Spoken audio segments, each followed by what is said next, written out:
అందరికీ నమస్తే. మొన్న హైడ్రా రంగనాథ్ కోర్టు ధిక్కరణ, తర్వాత హైకోర్టు సీరియస్ కావడము, ఆయన తప్పించాలని చెప్పి ఇదంతా అయిన తర్వాత గవర్నమెంట్ ఒక రిపోర్ట్ తీసుకున్నది. అన్ని డిపార్ట్మెంట్ల సెక్రటరీలతో మాట్లాడి అసలు ఈ గవర్నమెంట్ ఎన్ని కోర్టు ధిక్కరణలు చేసింది ఇప్పటివరకు తీసి చూస్తే చాలా పెద్ద రిపోర్ట్ వచ్చిందంట. ఒకటేసారి 5,000 కోర్టు ధిక్కరణ కేసులు అంట. 5,000 గవర్నమెంటు కోర్టు ధిక్కరించింది 5,000 కేసులు. ఆ 5,000 కేసుల్లో ఇది 63 సార్లు. హైడ్రా రంగనాథ్ 63 సార్లు. ఇది ప్రజాపాలన. ఎవరిదైనా ప్రజల ఓట్లు వేస్తేనే వచ్చే గవర్నమెంటు, ప్రజల కోసమే నిర్ణయాలు తీసుకునే ప్రజాపాలన కదా. మరి ఈ కోర్టు ధిక్కరణ ఎవరి కోసం జరిగినట్లు, ఎవరి బాగు కోసం జరిగినట్లు ఈ కోర్టు ధిక్కరణ ఇన్నిసార్లు? ఆఫీసర్స్ వ్యక్తిగతం కాదు కదా, ఇది ఆఫీసర్స్ ఏదో వాళ్ళ సొంత కేసు కాదు, ఇది ఆఫీసర్స్ కాదు, గవర్నమెంట్ 5,000 పెండింగ్ అంట కోర్టు ధిక్కరణ కేసులు. ముందు సబ్స్క్రైబ్ చేయండి, షేర్ కూడా చేయండి. నిజానికి ఒక వ్యక్తి ఎవరైనా కావచ్చు, దాని పొలిటీషియన్ కావచ్చు, జర్నలిస్ట్ కావచ్చు, సామాన్యుడు కావచ్చు, ఎవరు ఒకసారి కోర్టు ధిక్కరణ జరిగితే ఒక కేసులో అరెస్ట్ చేస్తారు, అరెస్ట్ అయిపోతాం, కోర్టు నుంచి కూడా వచ్చేస్తుంది. కానీ గవర్నమెంటే తప్పుదోవలో పోతుందని కోర్టు ధిక్కరణ కేసును బట్టి అర్థమవుతుంది. కోర్టు ధిక్కరణ అంటే ఏంది?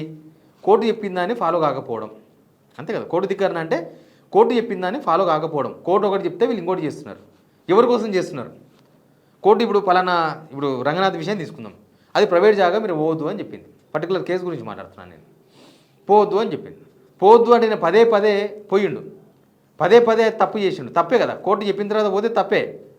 ఎందుకు మన ప్రైవేట్ పంచాయతీలు ఉంటాయి, ఇద్దరు ప్రైవేట్ పార్టీల మధ్య భూమి పంచాయతీ ఉంటుంది.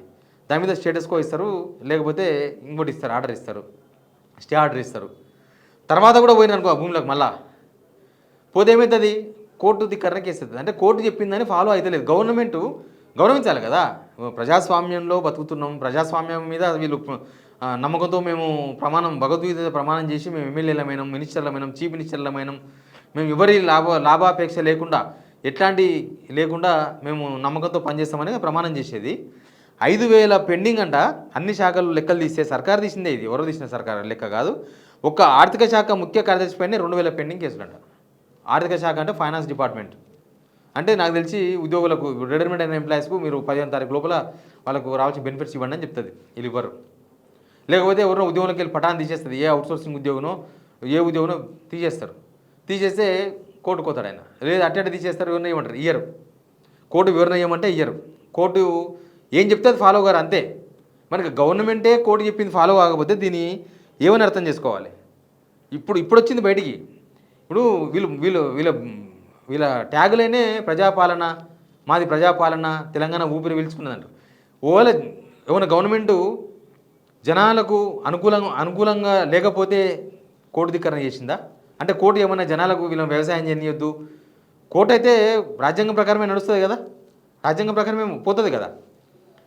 కోర్టు ఏమన్నా జనాలకు చెడు చేసే తీర్పులు ఇస్తే దాన్ని ఫాలో అవ్వలేదు గవర్నమెంటే జనాలకు మేలు చేయమని కోర్టు చెప్తే గవర్నమెంటే ఫాలో అవ్వాలని అర్థమవుతుంది. కోర్టు అయితే చూస్తా జనాలకు అన్యాయం చేయాలని చూడదు కదా. అంటే కోర్టు చెప్పిందని వీళ్ళు ఫాలో కాలేదంటే జనాలకు నష్టం జరిగింది. వీళ్ళు జనాల కోసం కొట్లాడతలేరు కోట్ల, జనాల మీద కొట్లాడుతున్నారు కోట్ల, జనాల మీద. అంటే జనాల మీదనే కోట్ల కొట్లాడుతుంది. మళ్ళీ వీళ్ళకి ఓట్లేసింది ఎవరు? జనమే కదా. జనం ఓట్లేస్తేనే కదా మీ గవర్నమెంట్ వచ్చింది, మీ కథ ఇదంతా నడుస్తుంది, వ్యవస్థ అంతా నడుస్తున్నది. ఏ వ్యవస్థ అయినా, ఏ శాఖ అయినా, గవర్నమెంట్లో ఉండే ఏ వ్యవస్థ అయినా, ప్రైవేట్ వ్యక్తులకే రాజ్యాంగము అవే ఉంటాయా? గవర్నమెంట్ వాళ్ళకు ఉండదా? అందరికీ సేమ్ కదా, అందరికీ సేమ్ రాజ్యాంగము, సేమ్ చట్టాలు, సేమ్ ప్రజాస్వామ్యం అన్నీ ఉంటాయి. కానీ ఇప్పుడు గవర్నమెంట్ సమాధానం చెప్పాలి. ఎందుకు మరి 5,000కు పైగా కోర్టు ధిక్కరణ కేసులు, 5,000కు పైగానంట. ఇంకా ఒక ఫైనాన్స్ సెక్రటరీ మీద 2,000 పైగా కేసులు ఎందుకున్నాయి, కోర్టు ధిక్కరణ కేసులు ఎందుకున్నాయి? ఒక హైడ్రా రంగనాథ్ 63 కోర్టు ధిక్కరణ కేసు. ఈ పర్టికులర్గా మాట్లాడితే పోనీ హైకోర్టు తప్పు చెప్పింది అనుకుందామా? హైకోర్టే తప్పుడు తీర్పులు ఇస్తుంది అనుకోవాలన్నా? వీళ్ళు మాట్లాడుతున్నారు కదా, హైకోర్టును తప్పుదో పట్టిస్తున్నారు కొంతమంది. హైకోర్టును కూడా తప్పుదో పట్టిస్తారా?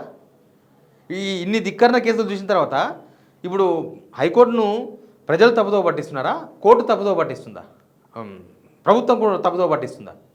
ప్రభుత్వమే కోర్టులను తప్పుదో పట్టిస్తుందని అర్థమవుతుంది. అయితే ఇది ఎవరి కోసం? ఇన్ని కోర్టు ధిక్కరణ కేసులు కోర్టు తిన్నది ఎవరి కోసం? ఇప్పుడు ఉంటారు, ఇప్పుడు నా మీద 8 కేసులు అయినాయి, నా మీద పర్సనల్ కేసులు ఏం లేవు, అన్నీ ఇవే. అదెట్లా ఇదెట్లా అనే కేసులే, వాళ్ళు పెట్టింది వీళ్ళు పెట్టినాయి. అవి ప్రజల కోసం కొట్లానే కేసులే.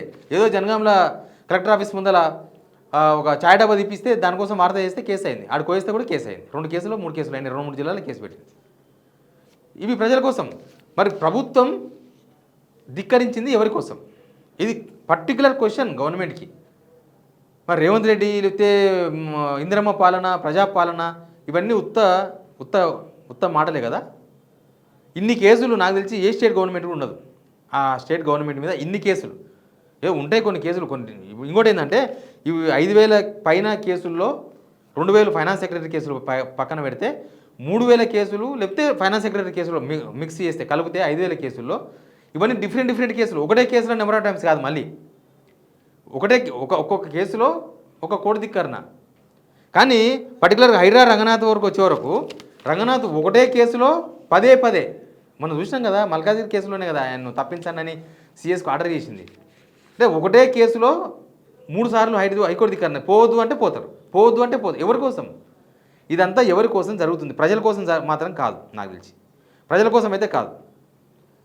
ఇది ఎవరి స్వలాభం కోసం, ఎవరి లాభాపేక్ష కోసం, ఎవరు బాగుపడినాకే చేస్తున్నారు ఈ కోర్టు ధిక్కరణ. ఇన్నిసార్లు ఎందుకు తిన్నది ప్రభుత్వం? అంటే ప్రభుత్వం తప్పు నిర్ణయాలు తీసుకుంటుందని అర్థమైతే లేదా?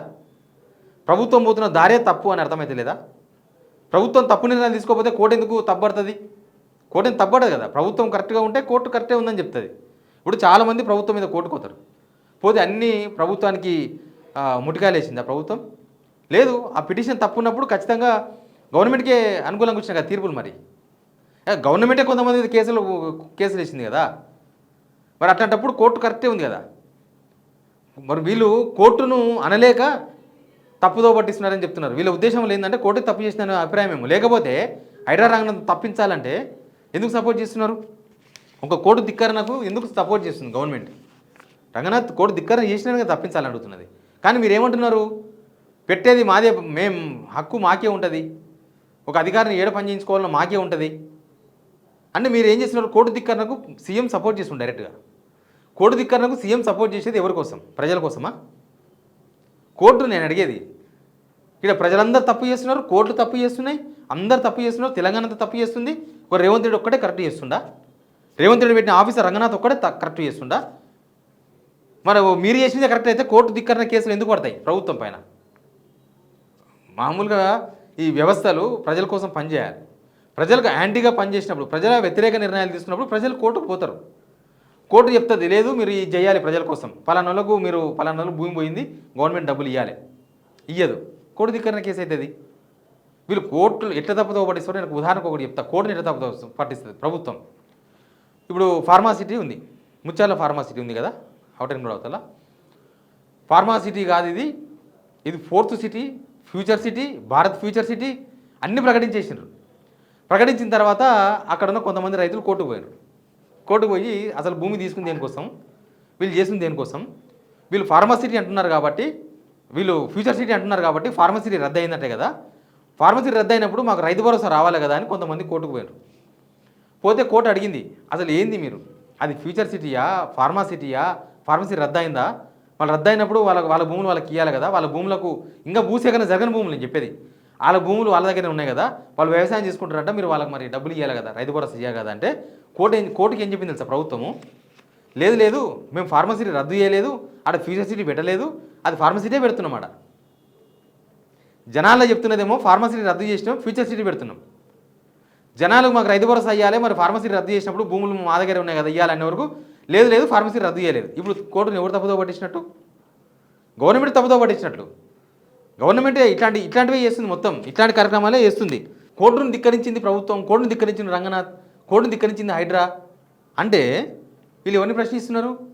కోర్టు ధిక్కరణ చేసిన వాళ్ళకి మద్దతు తెలుపుకుంటా హైకోర్టును ప్రశ్నిస్తున్నారు. వీళ్ళు కోర్టుని, న్యాయ వ్యవస్థను ప్రశ్నిస్తున్నారు. వీళ్ళేం పైనకి వెళ్ళి దిగిరాలేదు. న్యాయ వ్యవస్థ, ఎగ్జిక్యూటివ్ వ్యవస్థ, పొలిటికల్ వ్యవస్థ ఇవన్నీ ప్రజాస్వామ్యంలో 4 పిల్లర్లు. కానీ వీళ్ళు హైకోర్టే తప్పు చేసింది అన్నట్టుగా మాట్లాడుతున్నారు ఒక్కొక్కరు. వీళ్ళు మాట్లాడుతున్న మాటలు, అందుకే రేవంత్ రెడ్డి మాట్లాడే మాటలకు అసలు వాదనకు లాజికే లేదు. కానీ ఖచ్చితంగా ఈ ప్రజా కోర్టులు అంటేనే ప్రజలు. ఇప్పుడు మీరు కోర్టును ధిక్కరించిన ఇన్ని కేసులు 5,000 కేసుల పైన 2.5 సంవత్సరాలు అంటే మీరు గవర్నమెంట్ చేస్తున్న తప్పు అని అర్థం చేసుకోవాలి. అంతకు మించి ఏమి ఉండదు. గవర్నమెంట్ అని తప్పు నిర్ణయాలు తీసుకుంటుంది. ఆ తప్పు నిర్ణయాలను కోర్టు సమర్థించలేకపోతుంది. కానీ వీళ్ళు కోర్టును ధిక్కరిస్తున్నారని అర్థం. Please subscribe.